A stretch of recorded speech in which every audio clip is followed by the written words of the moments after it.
सरस्वती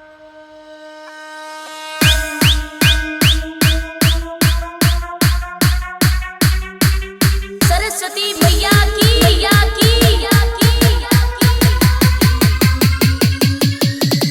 आप सभी को सरस्वती पूजा की ढेरों सारी शुभकामनाएं। झमा पांडे का भजन बजाओ। हाँ, ज्ञान का प्रकाश इस जीवन में आया, जब से तुम्हारा शरण हमने पाया। ऐसा चमत्कार करती हो माँ, ममता का आंचल उड़ाती हो जिसको, उसको ही ज्ञानी बना देती हो माँ। ममता का आंचल उड़ाती हो जिसको, उसको ही ज्ञानी बना देती हो माँ। सरस्वती मैया की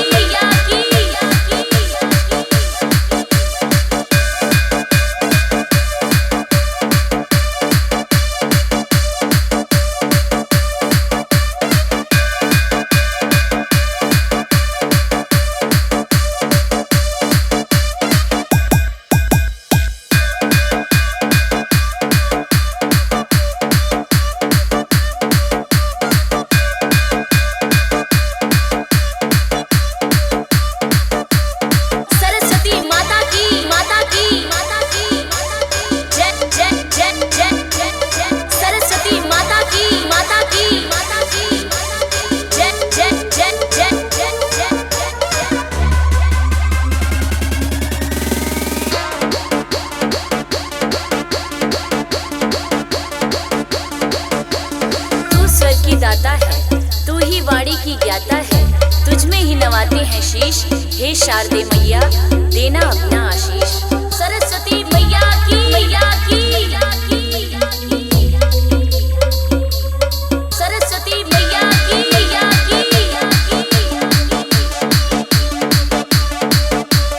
जय जय जय जय जय जय सरस्वती मैया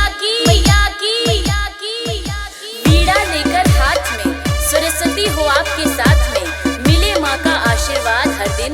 मुबारक हो आपको सरस्वती पूजा का। सरस्वती मैया की